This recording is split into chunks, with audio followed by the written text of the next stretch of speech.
fragment d'un monde chimérique. La frontière entre les chimères, les mondes imaginaires et la réalité scientifique, est parfois assez mince. Nous allons essayer d'étudier aujourd'hui plusieurs cas, plusieurs phénomènes étranges et néanmoins véritables, de fragments, de reliques, à mi-chemin entre ces deux mondes. Pour commencer, parlons du basilic.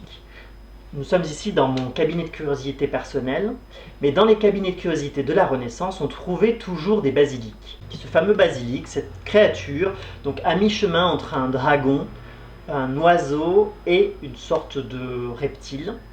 Le basilic, on dit qu'il naît d'un coq de 7 ans qui pond un œuf. Alors déjà, ça c'est assez rare, hein. Il faut déjà que ça arrive.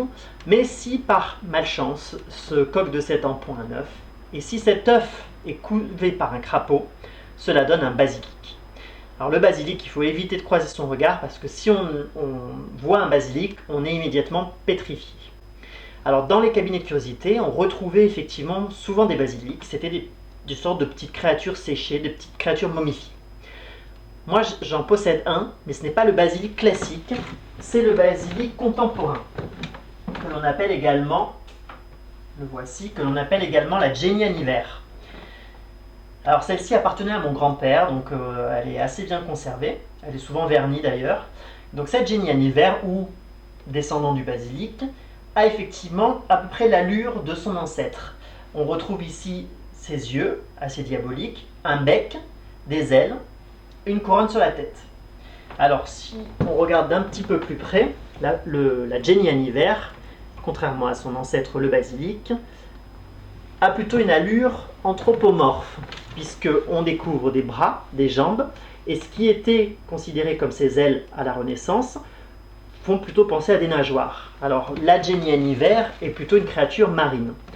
On ne sait pas vraiment d'où vient son nom. Ce qu'on sait, je le tiens par exemple d'un texte écrit en 1939 par un passionné de biologie, un Hollandais passionné de biologie, Joster Pelwidge, qui s'était un jour, dans son enquête, qui avait découvert un marin pêcheur aveugle qui vendait justement une sorte de Genianiver. Alors il a questionné ce marin pêcheur et il a réussi à avoir la description de l'art de fabriquer une Genianiver. Alors je vais vous enseigner ça. Le pêcheur raconte: le basilic, dit-il, est fabriqué en faisant sécher une raie au soleil, après avoir pratiqué 2 incisions à gauche et à droite de la tête. Ensuite, on serre fortement une corde autour du cou. On voit la trace ici. On incurve les nageoires abdominales vers le haut jusqu'au bec. Ça, c'est plutôt la version Renaissance. Là, on voit qu'il est plutôt plat, celui-ci. Ensuite, nous faisons sécher le squelette cartilagineux attendri dans le gin. Donc, le squelette rétrécit. Le bec fait alors saillie. Les narines osseuses restent à leur emplacement initial et ressemblent à des yeux. Donc on a effectivement là les 2 narines qui évoquent des yeux diaboliques. Le bec se transforme en couronne, on a ce fameux terme de couronne, et les nageoires pectorales semblent être des ailes et des pieds réduits. Voilà, donc ça c'est l'art de fabriquer une Genianiver. Donc vous voyez que ça se continue de se faire, donc il y a toujours cette idée. Alors là pour le coup, on part d'un animal légendaire, le basilic, et on lui donne une réalité en créant des artefacts, des faux, des contrefaçons de Genianiver. Alors cette Genianiver, elle pourrait rappeler justement un autre animal légendaire, mi-animal, mi-humain, c'est la sirène. Alors la sirène, ça a été aussi l'objet de nombreuses contrefaçons. Là, nous avons une carte postale qui représente une sorte de sirène qui était fabriquée certainement à partir d'un lamentin ou d'une otarie. Voilà, donc il y avait plusieurs façons de fabriquer des sirènes. Barnum, dans son célèbre cirque, en possédait une. C'est ce qu'on appelle la sirène des îles Fidji. Et celle-ci était fabriquée avec une queue de poisson cousue sur un corps de singe sur lequel on avait enlevé les poils. Et ça faisait une sorte de monstre. Alors on est loin de la belle sirène que nous avons dans notre imaginaire contemporain. Là, on est plutôt dans une sorte de monstre momifié. Alors toujours dans l'idée de présenter des créatures anthropomorphes, cette fois-ci, dans ce petit cabinet de curiosité, j'en ai une autre qui est assez intéressante puisqu'elle est bien connue des sorcières également, c'est la mandragore. Alors voici une petite racine de mandragore, voilà, et donc Celle-ci, alors on voit qu'un peu comme notre Jenny Aniver, elle a des jambes, elle a une allure humaine, mais elle est chargée de beaucoup plus encore de légendes que la Jenny Aniver. Alors la fameuse mandragore.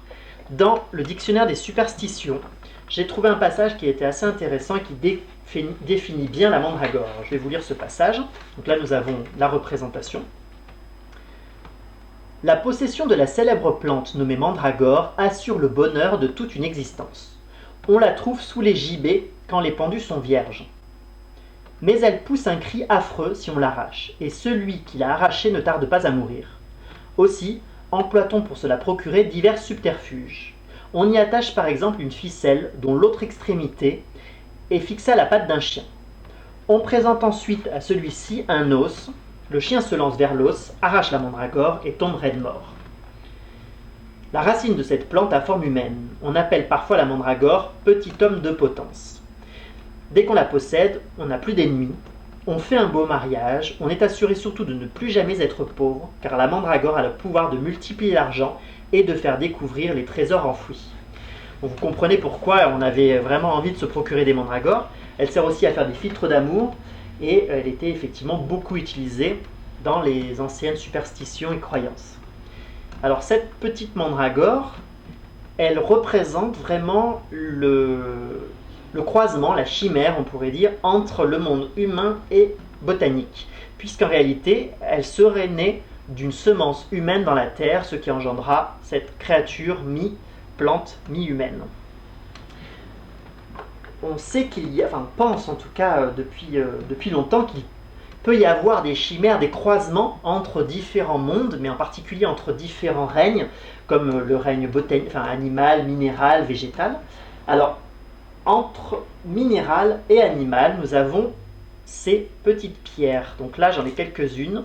Vous voyez, c'est des pierres de petite taille, mais elles peuvent faire plusieurs tailles. Enfin, vous allez voir, j'en ai d'autres beaucoup plus grosses. Ce sont des bézoars, perles d'estomac ou pierres de fiel.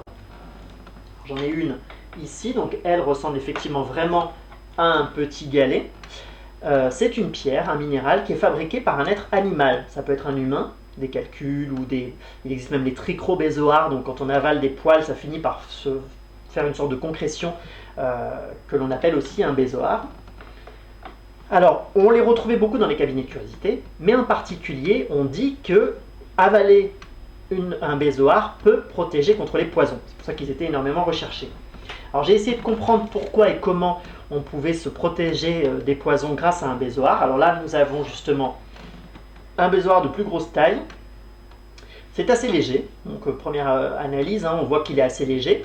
Il est quand même rigide, mais ça n'évoque quand même pas tout à fait une pierre. Alors, celui-ci est encore plus gros, donc celui-ci doit appartenir certainement à une vache. Et ce qui est intéressant, c'est qu'il est cassé sur la partie avant.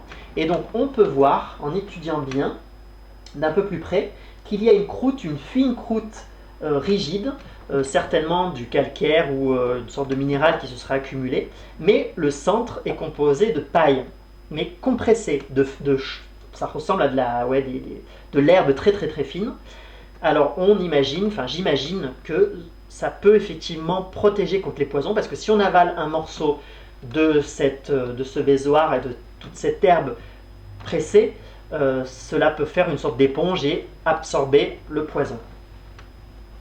Voilà, votre bézoar. Alors, dans les grands classiques des cabinets de curiosité, effectivement, il y avait, toujours proche de notre basilic ou Jenny Aniver, il y avait aussi des dragons. Pour nous, le dragon évoque un animal plutôt négatif, une sorte de démon.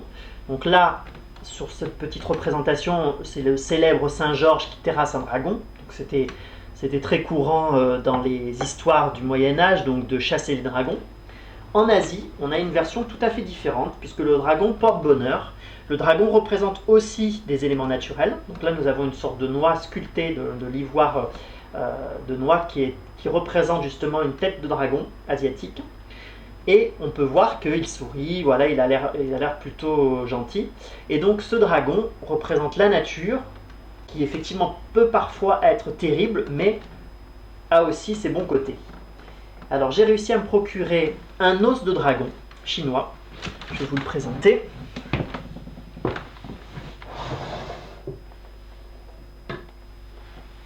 Voici un véritable os de dragon chinois.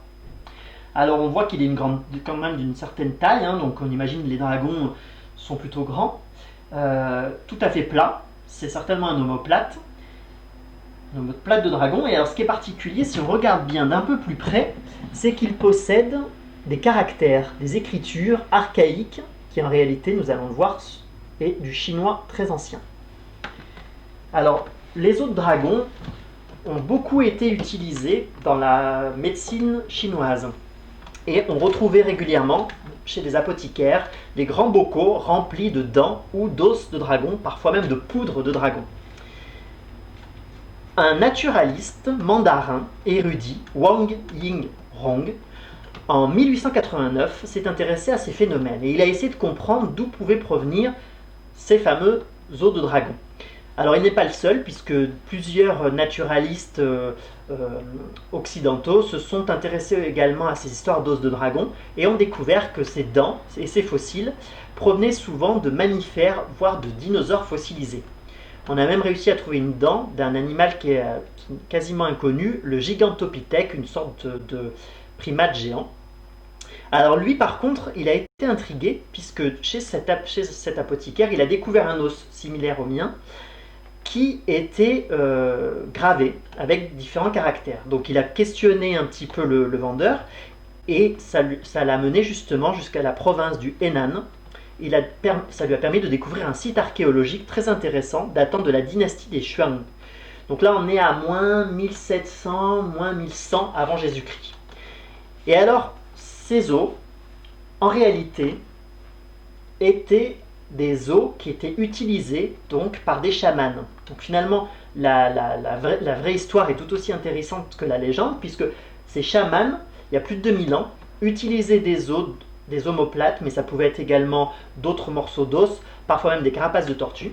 Ils gravaient leur divination dessus. Donc c'est écrit, alors voilà, c'est des questions assez simples qui concernent souvent le bétail ou l'agriculture, enfin c'était voilà, savoir quel temps il allait faire. Enfin, et donc le chaman jetait ensuite le morceau d'os gravé dans le feu, et ensuite il apparaissait différentes craquelures, des stries, et en étudiant ces craquelures, cela permettait de dire l'avenir. Donc celui-ci n'a pas, enfin on voit que celui-ci n'a pas été jeté dans le feu, ce qui est assez étonnant. C'est peut-être une contrefaçon, puisqu'il y a eu beaucoup de contrefaçons au XVIIIe et XIXe siècle, étant donné que des contrebandiers avaient de plus en plus de mal à se procurer des os véritables de dragon, donc ils se sont mis à faire des faux. Il faudrait encore enquêter un petit peu sur celui-ci pour découvrir si c'est un vrai faux ou un faux vrai os de dragon.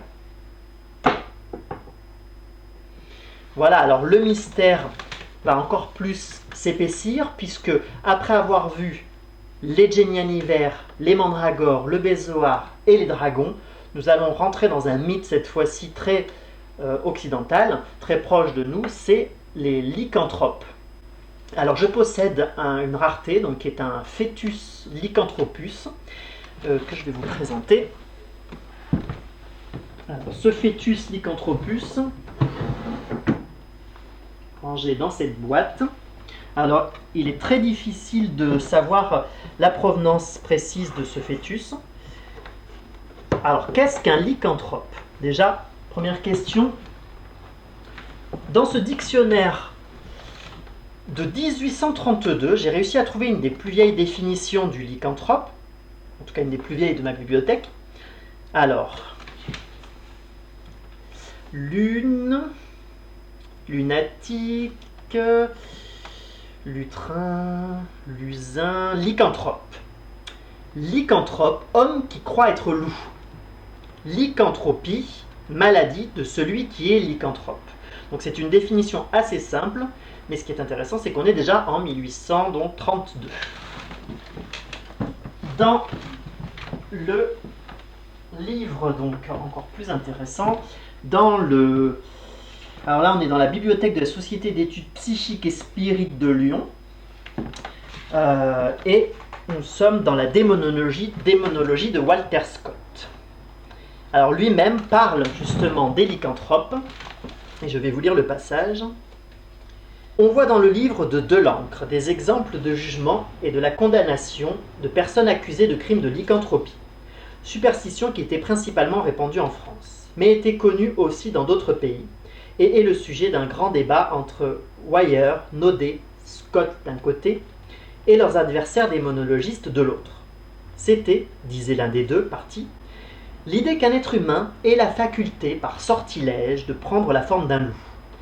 Et comme tel, saisi d'une espèce de fureur, il se précipitait et faisait un grand dégât parmi les troupeaux, massacrant et dévastant, comme l'animal qu'il représentait, beaucoup plus qu'il ne pouvait dévorer.